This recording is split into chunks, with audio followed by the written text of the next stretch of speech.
السلام عليكم ورحمة الله وبركاته.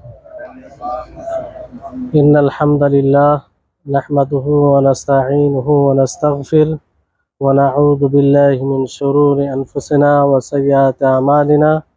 من يهده الله فلا مضل له ومن يضلله فلا هادي له، وأشهد أن لا إله إلا الله وحده لا شريك له، وأشهد أن محمدا عبده ورسوله. أما بعد، أعوذ بالله من الشيطان الرجيم. فليحذر الذين يخالفون عن أمره أن تصيبهم فتنة أو يصيبهم عذاب أليم. وقال النبي صلى الله عليه وسلم: كل أمتي يدخلون الجنة إلا من أبى. قيل: ومن يأبى يا رسول الله؟ قال: من أطاعني دخل الجنة ومن عصاني فقد أبى। সম্মানিত আজকের সভায় উপস্থিত দিনদরদি ভাই সকল, সর্বপ্রথম সেই মহান আল্লাহ পাক রব্বুল আলামিনের কৃতজ্ঞতা প্রকাশ করব, যিনি আমাদেরকে পূর্বে নেই আজকের এই সভাতে কোরআন ও হাদিস শোনার জন্য উপস্থিত হওয়ার তৌফিক দান করেছেন। আমরা সকলেই বলি আলহামদুলিল্লাহ। তারপরে আমাদের শেষ নবী করিম মুহাম্মদ মুস্তাফা সাল্লাল্লাহু আলাইহি ওয়াসাল্লাম, ওনার উপরে অসংখ্য শান্তি ধারা বর্ষিত হোক। আল্লাহুম্মা সাল্লি আলাইহি আল্লাহুম্মা বারিক আলাইহি। সম্মানিত উপস্থিতিগণ, আপনারা অবগত আছেন যে দীর্ঘ প্রায় 2-3 সপ্তাহ থেকে সেই একই বিষয়ে আলোচনা হচ্ছে। বিষয়টি হচ্ছে নবী করিম মুহাম্মদ সাল্লাল্লাহু আলাইহি সাল্লামের অনুসরণের নীতিমালা। বেশ কয়েকটি নীতিমালা আপনাদের সম্মুখে উপস্থাপন করা হয়েছে। আজকেও ইনশাআল্লাহ সেই নীতিমালার মধ্যে কিছু নীতিমালা উপস্থাপন করা হবে। আল্লাহ তাবারক ওয়া তাআলার নিকটে দোয়া করি যেন আল্লাহ তাবারক ওয়া তাআলা আমাকে সঠিকভাবে বলার ও বোঝানোর তৌফিক দান করেন। তার মধ্যে একটি নীতি হচ্ছে যে মুখালাফাতুল মুতাবাআ সাবাবুন লিল আতবি ওয়াল হালাকি, যে নবী করিম মুহাম্মদ সাল্লাল্লাহু আলাইহি সাল্লামের বিরুদ্ধাচরণ, নবী করিম মুহাম্মদ সাল্লাল্লাহু আলাইহি সাল্লামের অনুসরণের বিরোধিতা বিরুদ্ধে আমল করা, এটা হালাক হওয়ার, ধ্বংস হওয়ার অন্যতম একটি কারণ। যদি কোনো মানুষ রাসূল সাল্লাল্লাহু আলাইহি সাল্লামের অনুসরণের বিরুদ্ধে আমল করে, তাহলে সে ধ্বংস হবে, তার আমল ধ্বংস হবে, সেও ধ্বংস হবে, এতে কোনো সন্দেহ নেই।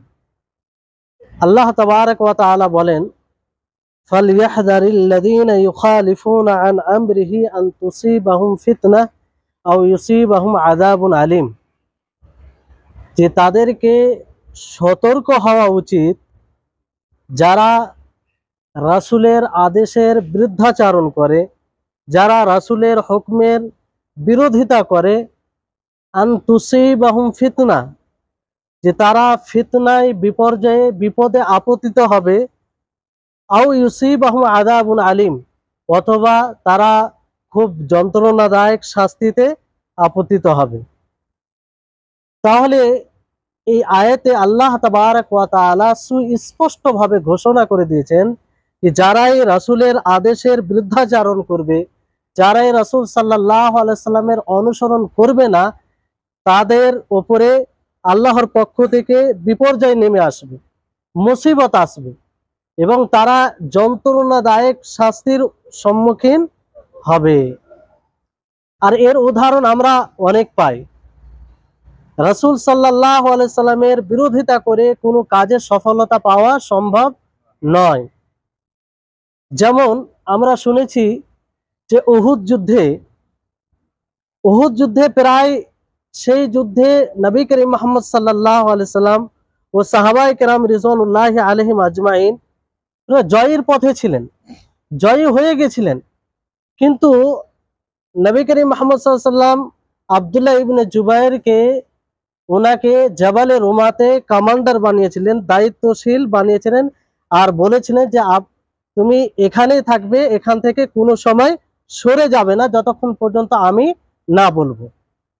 কিন্তু যখন মুসলিম সাহাবায়ে কেরাম জয়ের পথে কাফেররা ময়দান ছেড়ে পালাতে আরম্ভ করলো, তারা মালে গনিমত অনেক ধন সম্পদ ছেড়ে পালাতে আরম্ভ করলো, তো তারা মনে করলো তারা তো চলে গিয়েছে, এখন আর কোনো অসুবিধা নেই, আমরা নিচে নেমে পড়ি।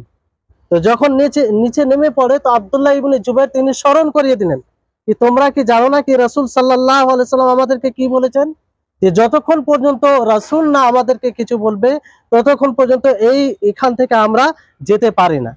তো সাহাবায়ে কেরাম বললেন যে না, এটা তখন যতক্ষণ যুদ্ধ চলাকালীন, এখন তো প্রায় চলে গিয়েছে, এখন আমরা নিচে নেমে পড়ি। তো এই ধারণায় ওনারা নিচে নেমে পড়লেন। এই যে এই কথার বিরোধিতা, নবী করিম মুহাম্মদ সাল্লাল্লাহু আলাইহি ওয়াসাল্লাম বলেছিলেন যে যতক্ষণ পর্যন্ত আমি না বলি এই জায়গা থেকে তোমরা সরবে না, এই জায়গা থেকে যাবে না।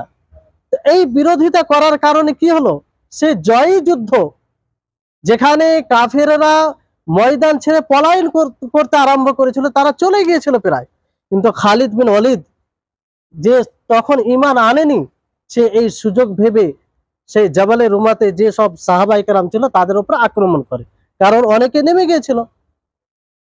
তো আক্রমণ এমন ভাবে করলো তারা যে 70 জন সাহাবী মারা গেলেন। কতজন? 70 জন সাহাবী শহীদ হলেন। এটার কারণ কি ছিল? কিসের কারণে? যে রাসূল সাল্লাল্লাহু আলাইহি সাল্লামের একটা হুকুমের বিরোধিতা করার কারণে। শুধু 70 জন সাহাবী শহীদ হয়েছিলেন তা নয়, নবী করিম মুহাম্মদ সাল্লাল্লাহু আলাইহি সাল্লাম সেই কারণে আঘাত পেয়েছিলেন। তো সেই উহুদ যুদ্ধ আমাদের জন্য একটা শিক্ষণীয় বিষয়, কিংবা সেখান থেকে একটা বার্তা পাওয়া যায় যে রাসূলের যখনই আমরা বিরোধিতা করব, যখনই আমরা বিরুদ্ধাচারণ করব, তখনই আমরা হালাক হব, আমরা কোনো কাজে সফলতা লাভ করতে পারবো না। তো সদা সর্বদা নবী করিম মুহাম্মদ সাল্লাল্লাহু আলাইহি সাল্লামের অনুসরণ করতে হবে। তার বিরোধিতা করাই মানে হালাকাত এবং ধ্বংস হওয়ার কারণ হবে। আল্লাহ তাবারক ওয়া তাআলা সূরা নিসার 115 নম্বর আয়াতে বলেন, ওয়া মান ইউশাকিকির রাসূল মিন বা'দি মা তাবায়্যানা লাহুল হুদা ওয়া ইয়াত্তাবি' গায়রা সাবিলিল মুমিনিনা নুআল্লিহি মা তাওয়াল্লা ওয়া নুসলিহি জাহান্নামা ওয়া সাআত মাসীরা। যে যাদের নিকটে হক সুস্পষ্ট হয়ে যায়, হেদায়েত সুস্পষ্ট হয়ে যায়, তারপরেও তারা রাসূলের বিরুদ্ধাচরণ করে, সে তার বিরোধিতা করে, এবং ওয়ায়াত্তাবি গায়রা সাবিলিল মুমিনিনা, মুমিনদের পথ ছাড়া অন্য কারো পথের তারা অনুসরণ করে, তাহলে কি হবে? আল্লাহ তাবারক ওয়া তাআলা বলছেন, নুআল্লিহি মা তাওয়াল্লা, আমি তাদেরকে সেদিকেই ফিরিয়ে দেব যেদিকে তারা যেতে যাচ্ছে কিংবা যেদিকে তারা যায়, ওয়া নুসলিহি জাহান্নামা, এবং তাদেরকে জাহান্নামে নিক্ষেপ করব, ওয়া সাআত মাসীরা, আর সেটা কতই মন্দ ঠিকানা হবে। সম্মানিত উপস্থিতিগণ, এত সুন্দরভাবে আল্লাহ তাবারক ওয়া তাআলা বলেছেন যে হক সুস্পষ্ট হয়ে যাওয়ার পরে, হেদায়েত সুস্পষ্ট হয়ে যাওয়ার পরে যদি আমরা রাসূলের বিরোধিতা করি, রাসূলের বিরুদ্ধাচরণ করি, রাসূলের অনুসরণ না করি, তাহলে তাহলে আমাদের ঠিকানা কি হবে? জাহান্নাম হবে। আমাদের হেদায়েতের পথ বন্ধ হয়ে যাবে। আল্লাহ তাবারক ওয়া তাআলা কি বলেন? নুআল্লিহি মা তাওয়াল্লা, যা আমি তাদেরকে সেদিকে ফিরিয়ে দেব যেদিকে সে যাবে। তাহলে আমরা যদি রাসূলের বিরুদ্ধাচরণ করি, রাসূলের অনুসরণ না করি, রাসূলের হাদিস আসা সত্ত্বেও সেটাকে যদি আমরা সেটার উপর আমল না করি, কোনো ইমামের কওলকে লক্ষ্য করে, কোনো ইমামের ফতোয়াকে লক্ষ্য করে, কিংবা কোনো হুজুরের ফতোয়াকে লক্ষ্য করে, তাহলে এটা কি রাসূলের বিরুদ্ধাচরণ হবে না? সেই সাহাবীদের পথ ছাড়া অন্যদের পথ অনুসরণ করা হবে না? আল্লাহ তাবারক ওয়া তাআলা বলেন, ওয়ায়াত্তাবি' গায়রা সাবিলিল মুমিনিন, যে মুমিনদের পথ ছাড়া তারা অন্য কারো পথের অনুসরণ করবে। এখানে মুমিন বলতে কারা? মুমিনের ঈমানের দরজায় সর্বপ্রথম কারা আসবে? সেই সাহাবায়ে কেরাম রিজওয়ানুল্লাহি আলাইহিম আজমাইন। তা আমাদের সামনে সেই রাসূলের পথ, সাহাবাদের পথ সুস্পষ্ট, সেই রাসূলের হাদিস সুস্পষ্ট দিনের আলোর মতো, দিবালোকের আলোর মতো একদম সুস্পষ্ট, কোনো বক্রতা নাই। সম্মানিত উপস্থিতিগণ, অতএব আমাদেরকে সতর্ক হতে হবে, রাসূলের বিরুদ্ধাচরণ যাতে না হয়, রাসূলের অনুসরণের বিরোধী যাতে আমল না হয়, কারণ এটা ধ্বংস হওয়ার কারণ। আমরা দুনিয়াতেও ধ্বংস হতে পারি এবং আখিরাতে তো ধ্বংস রয়েছে। রাসূলের বিরুদ্ধাচরণ করে না আমরা হাউজে কাউসারে পানি পান করতে পারি, না আমরা রাসূল সাল্লাল্লাহু আলাইহি সাল্লামের সুপারিশ পেতে পারি। তাহলে রাসূল সাল্লাল্লাহু আলাইহি সাল্লামের সেই হাউজে কাউসারে পানি পান করতে যদি চাই, তাহলে দুনিয়াতে যে হাউজে কাউসার তিনি ছেড়ে গিয়েছেন, তার হাদিস, তার সুন্নাহ, সেটাকে মেনে চলতে হবে। যদি আমরা বাস্তবে তার হাতে হাউজে কাউসারের পানি পান করার প্রত্যাশী হয়, তাহলে তার সুন্নাত অনুযায়ী আমাদেরকে জীবন যাপন করতে হবে। সম্মানিত উপস্থিতিগণ, তাহলে এটা সুস্পষ্ট যে যখনই আমরা রাসূলের বিরোধিতা করব, তা আমাদের জন্য ইহকালেও বরবাদি রয়েছে এবং আখিরাতেও বরবাদি রয়েছে। তারপরে আরেকটি নীতি হচ্ছে যে ইনদা হুলুলিন নিজা ইফসালু বিফাসলিস সুন্নাহ, যে যখন কোনো বিষয়ে দ্বিমত চলে আসবে, কথা কাটাকাটি হবে, কোন ইমাম বলছে এটা হবে, কোন ইমাম বলছে এটা হবে, এক আলিম বলছে না এটা করতে হবে, আরেক আলিম বলছে এটা করতে হবে, ভিন্ন ফতোয়া চলে আসবে, দ্বিমত চলে আসবে, তখন কিসের দ্বারা ফয়সালা হবে? শেষ সিদ্ধান্ত চূড়ান্ত কি হবে? কিতাবুল্লাহ ও সুন্নাতে রাসূল, সুন্নাতে রাসূল দ্বারা ফয়সালা করা হবে। ফালা ওয়া রাব্বিকা লা ইউমিনুনা হাত্তা ইউহাক্কিমুকা ফীমা শাজারা বাইনাহুম, তারা অতক্ষণ পর্যন্ত মুমিন হতে পারে না, মুমিন হবে না যতক্ষণ পর্যন্ত তারা নিজের বিবাদিত মাসআলাতে বিষয়ে আল্লাহর রাসূলকে, আল্লাহর কওলকে শেষ হাকিম বলে না মেনে নিবে, শেষ বিচারক বলে না মেনে নিবে। তাহলে যে কোনো দ্বিমত বিষয়ে আমাদের শেষ সিদ্ধান্ত নিতে হবে কিতাবুল্লাহ ও সুন্নাতে রাসূল দ্বারা। আল্লাহ তাবারক ওয়া তাআলা বলেন যে ফাইন তানাযাতুম ফি শাইইন ফারুদ্দুহু ইলাল্লাহি ওয়ার রাসূল ইন কুনতুম তুমিনুনা বিল্লাহি ওয়াল ইয়াউমিল আখির যালিকা খায়রু ওয়া আহসানু তা'ওয়িলা, যে যদি তোমরা কোনো বিষয়ে দ্বিমতে পড়ে যাও, দ্বিমত ঘটে যায়, ভিন্ন ভিন্ন মত চলে আসে কোনো বিষয়ে, ফারুদ্দুহু ইলাল্লাহি ওয়ার রাসূল, তাহলে সেই বিষয়টিকে আল্লাহ এবং রাসূলের নিকটে উপস্থিত করো। সেই বিষয়টিকে কোথায় উপস্থিত করতে হবে? আল্লাহ এবং রাসূলের নিকটে। যদি তোমরা বাস্তবে মুমিন হও, যদি সত্যিকারে তোমরা আল্লাহ এবং তার রাসূলের উপরে ঈমান নিয়ে এসে থাকো, ইন কুনতুম তুমিনুনা বিল্লাহ, এখানে আল্লাহ তাআলা শর্ত বেঁধে দিয়েছেন। ঈমানের দাবি যে বিবাদিত মাসলাতে যেখানে দ্বিমত হবে, সেখানে সর্বপ্রথম কিতাবুল্লাহকে দেখতে হবে, তারপর সুন্নাতে রাসূলকে দেখতে হবে। সেই কিতাবুল্লাহ ও সুন্নাতে রাসূল দ্বারা যা স্পষ্ট হবে সেটাকে মাথা নত করে মেনে নিতে হবে। হতে পারে সেটা কোনো আমার ইমামের বিরুদ্ধে যেতে পারে, হতে পারে সেটা আমার প্রিয় শেখের বিরুদ্ধে যেতে পারে, হতে পারে সেটা আমরা যে আগে থেকে পূর্ব থেকে আমল করে আসছি সেটার বিরুদ্ধে যেতে পারে, হতে পারে যে আমাদের মনের চাহিদা, মন যেটা চাইছে সেটা বিরুদ্ধে যেতে পারে, তা সত্ত্বেও সেটাকে মানতে হবে। এটাই হচ্ছে ইত্তেবা। এরই নাম হচ্ছে যে মুমিনদের কথা হবে আইয়াকুলু সামি'না ওয়া আতা'না, যখন তারা শুনবে আল্লাহ এবং তার রাসূলের বাণী, তারা বলবে যে আমরা শুনলাম, মেনে নিলাম, শুনলাম, তার উপরে ইতাআত করলাম। এতে কোনো আমাদের বুদ্ধি খাটানো যাবে না, এতে কোনো বিবেক লাগানো যাবে না। সম্মানিত উপস্থিতিগণ, তাহলে এইভাবে আমাদের সকলকে নবী করিম মুহাম্মদ সাল্লাল্লাহু আলাইহি সাল্লামের অনুসরণ করতে।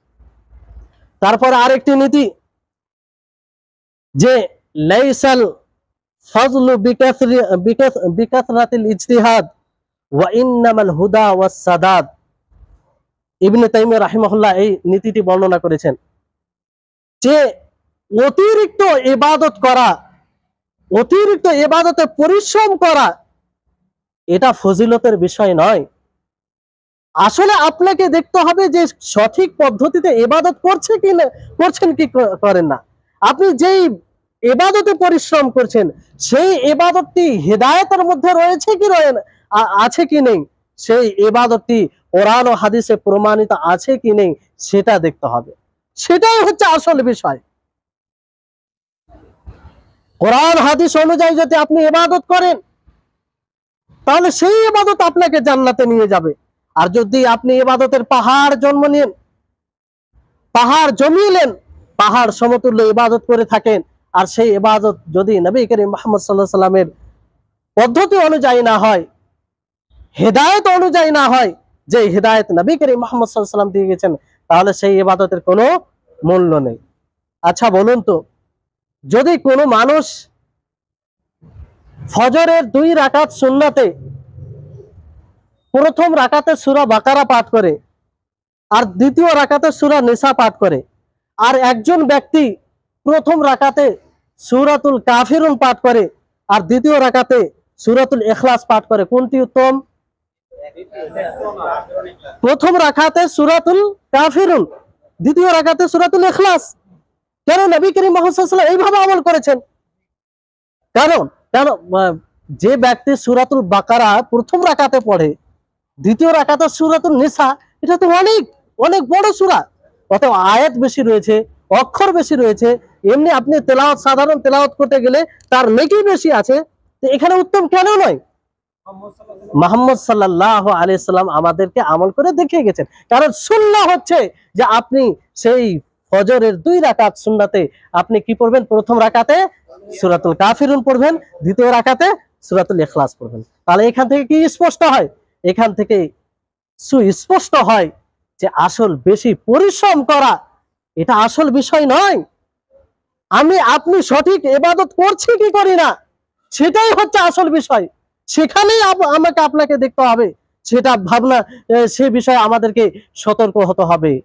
আজকের বর্তমান সময়ে আমরা যদি দেখি, অধিক আকারে ইবাদত করার সংখ্যা অনেক রয়েছে, ইবাদতকারীর সংখ্যা অনেক রয়েছে, কিন্তু তারা সঠিক ইবাদত করছে কিনা, কোরআন হাদিস প্রমাণিত পদ্ধতিতে ইবাদত করছে কিনা, সেই সেই এতে মানদণ্ডে যদি দেখি, তাহলে সেই ধরনের ইবাদতকারীর সংখ্যা অতি নগণ্য। সম্মানিত উপস্থিতি হন, আশা করি আপনারা বুঝতে পারছেন। তারপরে আরেকটি নীতি হচ্ছে যে আল ইতিসাম বিল মুতাবাআ নাজা, যে নবী করিম মুহাম্মদ সাল্লাল্লাহু আলাইহি সাল্লামের অনুসরণেই রয়েছে সফলতা। নবী করিম মুহাম্মদ সাল্লাল্লাহু আলাইহি সাল্লামের অনুসরণ ছাড়া কোনো বিষয়ে সফলতা নেই। যদিও নবী করিম মুহাম্মদ সাল্লাল্লাহু আলাইহি সাল্লামের অনুসরণ করতে গিয়ে আমাদের বিবেক না ছাড়া দেয়, আমাদের প্রিয় লোকেরা না ছাড়া দেয়, আমাদের সমাজ না ছাড়া দেয়, তা সত্ত্বেও নবী করিম মুহাম্মদ সাল্লাল্লাহু আলাইহি সাল্লামের অনুসরণেই রয়েছে প্রকৃত সফলতা। কারণ নবী করিম মুহাম্মদ সাল্লাল্লাহু আলাইহি সাল্লাম বলেন, কুল্লু উম্মতি ইয়াদখুলুনাল জান্নাহ ইল্লা মান আবা, ইলা ইয়া রাসূলুল্লাহি ওয়া মান ইয়াবা, ক্বালা মান আতাআনি দাখালাল জান্নাহ ওয়া মান আসানি ফাকাদ আবা। নবী সাল্লাল্লাহু আলাইহি সাল্লাম কি বলেন? যে আমার উম্মতের সমস্ত লোক জান্নাতে যাবে। তারা কোথায় যাবে? জান্নাতে যাবে। ইল্লা মান আবা, কিন্তু তারা যারা অস্বীকার করলো। তারা যাবে না যারা অস্বীকার করলো। সাহাবায়ে কেরাম রিজওয়ানুল্লাহি আলাইহিম আজমাইন শুনে বিচলিত হয়ে উঠলেন যে কারা? যারা অস্বীকার করবে আর জান্নাতে যেতে পারবে না। সাহাবায়ে কেরাম রিজওয়ানুল্লাহি আলাইহিম জিজ্ঞাসা করলেন, ওয়া মা ইয়াবা ইয়া রাসূলুল্লাহ, যে তারা কারা? কারা অস্বীকার করবে, তারা এর অন্তর্ভুক্ত হবে? নবী করিম মুহাম্মদ সাল্লাল্লাহু আলাইহি সাল্লাম বলেন, মান আতাআনি দাখালাল জান্নাহ ওয়া মান আসানি ফাকাদ আবা। যে ব্যক্তি আমার অনুসরণ করবে, আমার আনুগত্য করবে, আমার পদ্ধতিতে ইবাদত করবে, আমার পদ্ধতি অনুযায়ী জীবন যাপন করবে, সে জান্নাতে প্রবেশ করবে।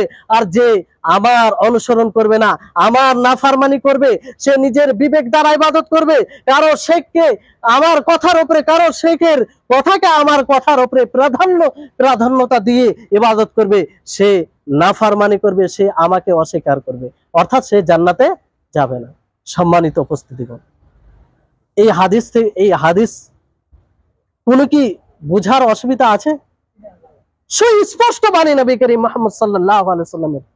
তারপরেও যদি আমাদের মধ্যে গোলামি থাকে, আমরা যদি সেই পূর্বেকার লোকের মতো আগে যে আমল করে আসি সেই আমলেই থাকি, কিংবা অধিকাংশ লোককে দেখে আমরা আমল করি না, অধিকাংশ মানুষরা তো এই আমল করে, এটা কি করে ভুল হতে পারে? তাহলে আমরা কোথায় রাসূলের বাণীকে বুঝতে সক্ষম হয়েছি? কোথায় রাসূলের বাণীর সামনে নিজেকে আমরা আত্মসমর্পণ করতে শিখেছি? অথচ আমরা কালিমায়ে শাহাদাত দ্বারা আশহাদু আল্লা ইলাহা ইল্লাল্লাহ ওয়া আশহাদু আন্না মুহাম্মাদান আবদুহু ওয়া রাসূলুহু, এর দ্বারা আমরা স্বীকার করেছি যে মুহাম্মদ সাল্লাল্লাহু আলাইহি সাল্লাম আল্লাহর প্রেরিত রাসূল। অতএব তিনি যা বলবেন, তিনি যা বলে গিয়েছেন তা সত্য, তিনার কথাই সত্য হবে, তিনার উপরে কারো কথাকে প্রাধান্য দেওয়া যাবে না।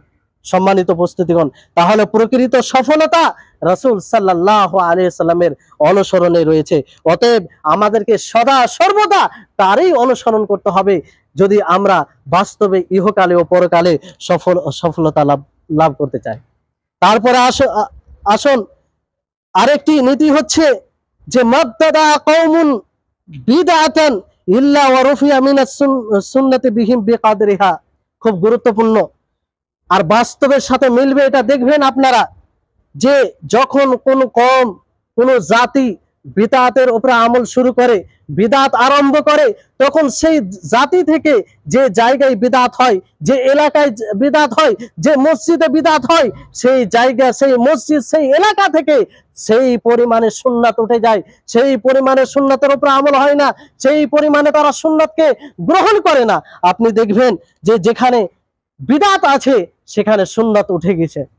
এর উদাহরণ যেমন ধরুন যে 5 ওয়াক্ত ফরজ সালাতের পরে সম্মিলিতভাবে দোয়া, দেখবেন যেখানে দোয়া করে নবী করিম মুহাম্মদ সাল্লাল্লাহু আলাইহি সাল্লামের প্রমাণিত যেগুলো দোয়া রয়েছে, আল্লাহর নবী সালাম ফেরানোর পরে দোয়া পাঠ করতেন, আল্লাহুম্মা আনতাস সালাম ওয়া মিনকাস সালাম তাবারাকা ইয়া যাল জালালি ওয়াল ইকরাম। তারপরে প্রথমে আস্তাগফিরুল্লাহ আস্তাগফিরুল্লাহ আস্তাগফিরুল্লাহ 3 বার। আরো যে দোয়া রয়েছে আয়াতুল কুরসি, মুআওয়াযাতাইন, তারপরে যে সব দোয়াগুলো প্রমাণিত সেই সব দোয়াগুলো তারা পাঠ করে না, সেই সম্মিলিত দোয়া নিয়েই তারা ব্যস্ত থাকে। অনেক সময় আমরা দেখি কাবাতে, মসজিদে নববীতে অথবা কাবাতে আমরা প্রায় আসর এবং মাগরিব এশা সালাত পড়তাম, মাঝে মধ্যে অন্য সালাতও পড়তাম। তো অনেক লোককে দেখা যায় যে ফরজ সালাত যেমন হয় খুব দ্রুত তাড়াতাড়ি দাঁড়িয়ে সুন্নাত শুরু করে দেয়। আমার কথা যদি মিথ্যা হয়, আপনারা কোনোদিন যদি হজ উমরা করতে যান তো দেখবেন, মিলাবেন, কিংবা যারা গেছেন তারা জানেন যে দ্রুত তারা উঠে সুন্নাত শুরু করে দেয়। আমরা আশ্চর্য হতাম যে এত বড় ফজিলত থেকে তারা বঞ্চিত হচ্ছে কেন, কিসের কারণে?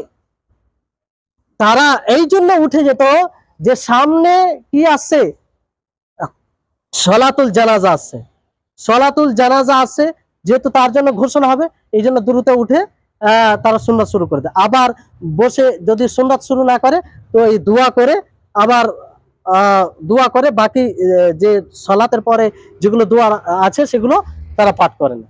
তো এগুলো কেন? অথচ প্রমাণিত এগুলো সুন্নাহ, যে ফরজ সালাতের পরে কিছু দোয়া আছে যেগুলো পাঠ করা, কোনো ভেজাল নেই তাতে, বিশুদ্ধ হাদিস দ্বারা প্রমাণিত। এগুলো তারা আমল করছে না, কিসের কারণে? একটাই কারণ, যে তারা সম্মিলিত দোয়া নিয়ে ব্যস্ত। যে সম্মিলিত দোয়া কেন হয় না, অথচ সম্মিলিত দোয়া এর কোনো প্রমাণ নেই, কোনো প্রমাণ নেই। তো সম্মানিত উপস্থিতিগণ, তাহলে যেই জাতির মধ্যে, যেই জায়গায়, যেই এলাকাতে বিদআতি আমল হবে, সেখান থেকে সেই পরিমাণ আপনার সুন্নাত উঠে যাবে।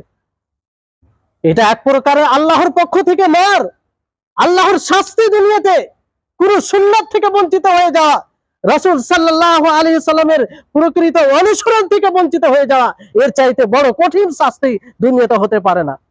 সারা জীবন আপনি সুন্নাত থেকে বঞ্চিত থাকছেন, যে সুন্নাতকে পালন করে আপনি অসংখ্য নেকি অর্জন করতে পারেন, যে সুন্নাতের উপর আমল করে হতে পারে সেই সুন্নাতের কারণে, সেই সুন্নাতের উপরে আমল করে আপনি জান্নাতে যেতে পারেন। কিন্তু বিদআতের উপরে আমল করার কারণে সেই সুন্নাতকে আপনি গ্রহণ করতেও সক্ষম নন, কারণ আপনার যে ব্রেনে আছে যে সেই একটি বিদআত তাকে করতে হবে যে কোনো অবস্থায়। সম্মানিত উপস্থিতিগণ, তাহলে আমাদেরকে বিদআত থেকে দূরে থাকতে হবে। তারপরে আসুন আরেকটি নীতি, যে মাবতাদা রাজুলুন বিদআতান ইল্লা ওয়া সুলিবা মিনাত তাকওয়া ওয়াল ওয়ারাই বিকাদারিহা, যে ব্যক্তি কিংবা যে সমাজ যে জায়গাতে বিদআত আরম্ভ হবে সেখান থেকে সেই পরিমাণে তাকওয়া পরহেজগারিতা উঠিয়ে নেওয়া হবে। কি হবে? তাকওয়া পরহেজগারিতা উঠিয়ে নেওয়া হবে, আল্লাহ ভীরুতা উঠিয়ে নেওয়া হবে।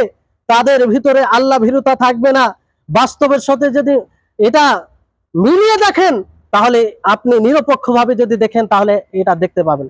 যারা বিদআতি তাদের মধ্যে মিথ্যা রয়েছে, তারা হারাম জিনিসকে হালাল বানিয়ে নেয়, এরকম অনেক উদাহরণ রয়েছে। দেখবেন সবচেয়ে বড় বিদআতি যদি এই পৃথিবীতে এখন বর্তমানে থাকে তাহলে রাওয়াফিজ শিয়া।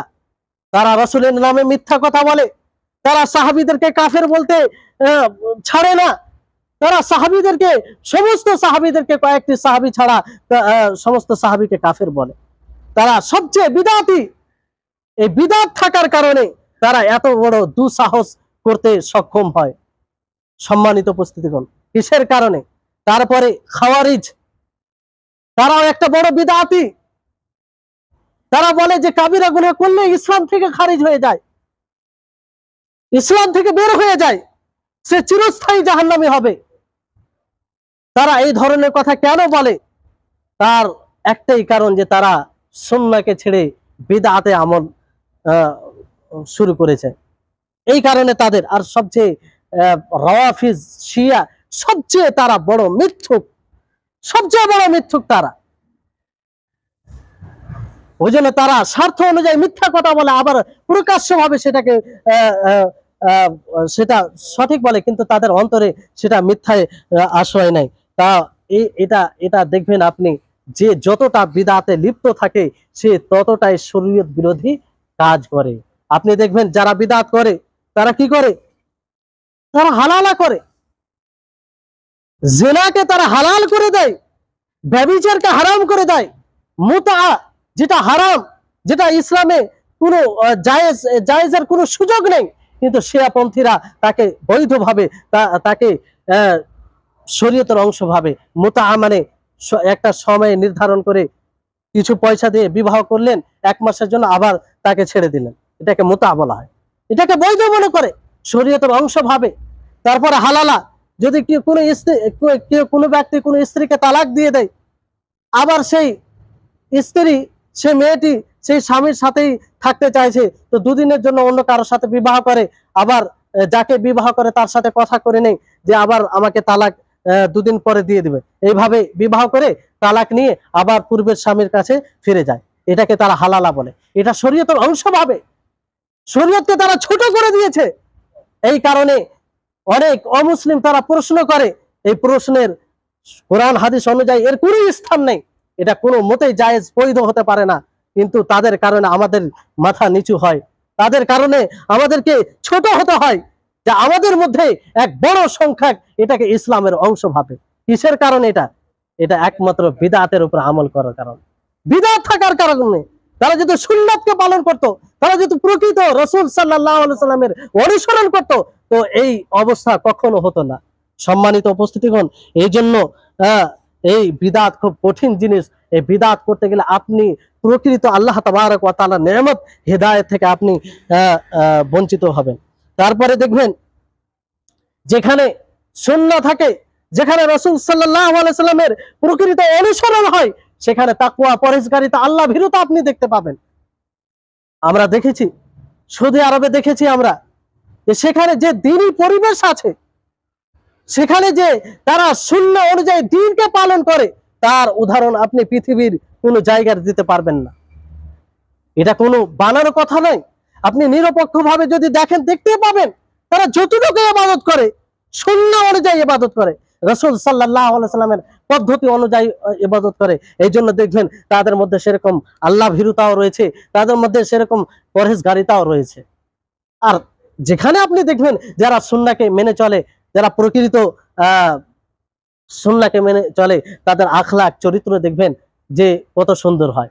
কিন্তু এর পরিবর্তে যারা বিদআতকে মেনে চলে, আপনি দেখবেন বাহ্যিক রূপে যারা বিদআত করে, খুব সুন্দর বড় বড় দাড়ি, লম্বা লম্বা টুপি, একদম বড় বড় পাঞ্জাবি, দেখে খুব সুন্দর মনে হবে, কিন্তু তাদের অন্তরে একদম ময়লা ছাড়া কিছুই থাকে না।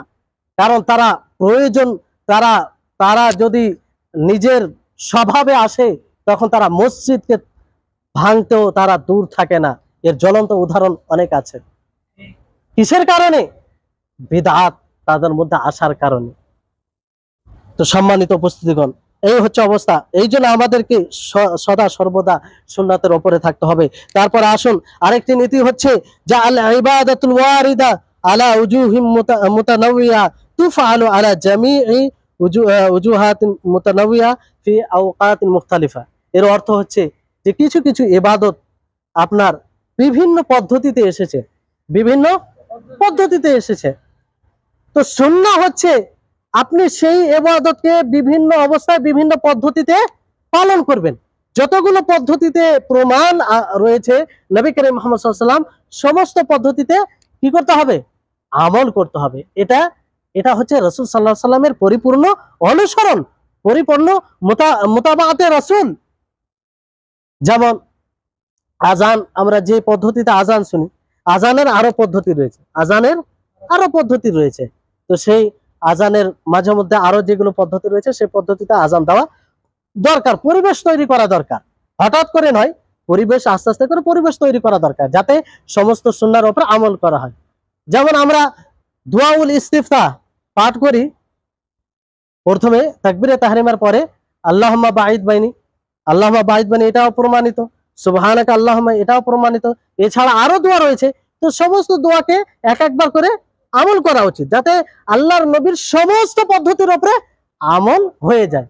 আর রাসূল সাল্লাল্লাহু আলাইহি সাল্লামের সাথে ভালোবাসার পরিচয় এটাই, যে আমার প্রিয়, আমার ভালোবাসা, মুহাম্মদ সাল্লাল্লাহু আলাইহি সাল্লামের সমস্ত পদ্ধতির উপরে আমল করি, তাই না? তো এইভাবে আমল করতে হবে। তারপরে আরেকটি গুরুত্বপূর্ণ নীতি, সেটা হচ্ছে মান আম্মারা সুন্নাতা আলা নাফসিহি নাতাকা বিল হিকমা ওয়া মান আম্মারা আল হাওয়া আলা নাফসিহি নাতাকা বিল বিদআহ। যে ব্যক্তি নিজের নফসকে, নিজের আত্মাকে লালন পালন করবে, আবাদ করবে, কিসের উপরে? কিসের উপরে? হিকমতের উপরে। তাহলে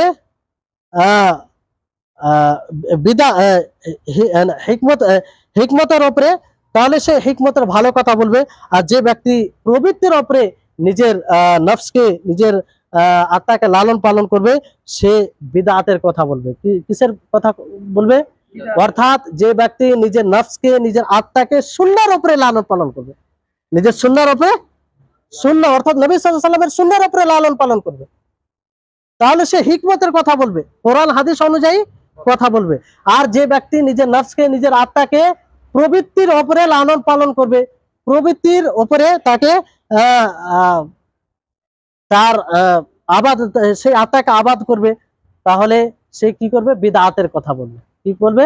বিদআতের। এই জন্য দেখবেন যতগুলো বিদআতপন্থী রয়েছে, যতগুলো বিদআতপন্থী রয়েছে, সকলেই প্রবৃত্তিকে অনুসরণ করে। কাকে অনুসরণ করে? প্রবৃত্তিকে অনুসরণ করে। এই জন্য নিজের অন্তরকে সবসময় সুন্নাতের উপরে লালন পালন করতে হবে। তারপরে যেটি নীতি হচ্ছে যে আল আসলু ফি আফআলিন নবী সাল্লাল্লাহু আলাইহি সাল্লাম আত-তাশরী। নবী করিম মুহাম্মদ সাল্লাল্লাহু আলাইহি সাল্লামের কর্মে আসল হচ্ছে সেটাই শরীয়ত। যতগুলো নবী করিম মুহাম্মদ সাল্লাল্লাহু আলাইহি সাল্লাম কর্ম প্রমাণিত, আমাদের নিকটে পৌঁছেছে সহিহ হাদিস দ্বারা, বিশুদ্ধ হাদিস দ্বারা, সেটা কি? শরীয়ত। সেটা কি? শরীয়ত। সেটাকে শরীয়ত বলে মেনে নিতে হবে। সেখানে এটা ভাবলে হবে না যে নবী করিম মুহাম্মদ সাল্লাল্লাহু আলাইহি সাল্লাম এটা ব্যক্তিগতভাবে করেছেন, নবী সাল্লাল্লাহু আলাইহি সাল্লাম স্বভাবগত এটা করেছেন, এটা শরীয়তের অংশ নয়, এইরকম ভাবলে হবে না। সেটাকে শরীয়ত। হ্যাঁ, যদি কোনো দলিল থাকে, কোনো দলিল থাকে যে না এটা শরীয়তের অংশ নয়, নবী করিম মুহাম্মদ সাল্লাল্লাহু আলাইহি সাল্লাম এমনি সেটা করেছেন, তাহলে সেটা আলাদা বিষয়। যদি কোনো দলিল না থাকে, তো যেই কাজটা, যেই পদ্ধতিটা নবী করিম মুহাম্মদ সাল্লাল্লাহু আলাইহি সাল্লাম থেকে প্রমাণিত, সেটাই হচ্ছে শরীয়ত। সেটাই কি? শরীয়ত। ওমা ইয়ানতিকু আনিল হাওয়া ইন হুয়া ইল্লা ওয়াহয়ুহা।